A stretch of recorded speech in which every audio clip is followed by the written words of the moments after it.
the village of Madhupur, there lived a boy so clever, little ones, that he could finish your sentence before you finished it yourself. His name was Veer, and everyone agreed he was the brightest boy in the village. Right up until the morning he nearly burned down the granary, lost the headman's goat, and made 100 bees very, very angry, all before lunch. And the funny thing is, he was trying to help. Madhupur was a small place of mud brick homes and mango trees, tucked beside a slow green river. At its edge, past the last house, lived old Hari-kaka the beekeeper, with rows of woven hives humming softly under the neem trees.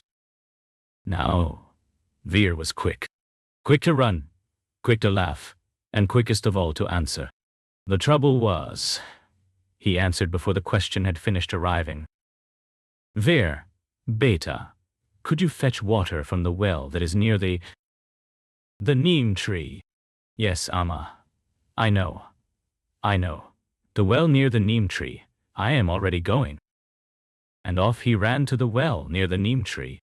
But Amma had been about to say the other well, the near one by the temple. The neem tree well, little ones, had gone dry a week ago.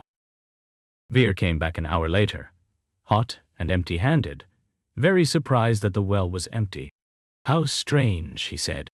Amma only smiled and shook her head. Beta, the answer was at the end of my sentence. You ran off with only the beginning. Yes, Amma, next time. Don't worry. He did not worry. That was rather the problem. That very morning, the village market filled up. Vegetable carts, jingling bells, the smell of frying jalebis. And in the middle of it stood the market guard, red-faced and waving his arms. Everyone listen. If you see smoke near the granary, do not throw water. You must first throw water. Got it. Smoke means fire. Fire means water. Leave it to me. And Veer snatched up a whole bucket and went pelting toward the granary, where a thin curl of gray smoke was indeed rising. But it was not fire. The grainkeeper was smoking out a wasp nest with a careful little pot of herbs, slow smoke on purpose. The guard's full sentence had been, do not throw water. You must first ask the grainkeeper why there is smoke. Too late. Splash! Veer's bucket drowned the herb pot. The wasps woke up furious, and the grainkeeper went hopping across the yard with his dhoti over his head. Boy, I said, do not throw water first. You only heard the middle of it. I thought I knew where it was going. Veer slunk away, ears burning, and his feet, not knowing where else to go, carried him to the quietest place in Madhupur, the humming neem grove of old Hari-kaka, the beekeeper. Veer. Iktene. You have the look of a boy whose morning has bitten him. Sit. Watch the bees a while with me. Kaka, everyone is angry with me, and I did nothing wrong. I was only trying to help. I heard exactly what they chanted in whirl. You heard the beginning, I think, and you guessed the end. Tell me, do you know how to take honey from a hive? Oh yes. You just reach in and stop. Tate. There it is again. You answered before I finished. Watch instead. And Hari-kaka moved to a hive, slow as honey itself. He did not snatch. He waited. He puffed a little cool smoke, gently, and waited again, until the bees grew calm and drowsy. A bee, Veer, will sting the hand that grabs, but it will share with the hand that waits. The whole secret is in the waiting, the part that comes after you think you already know.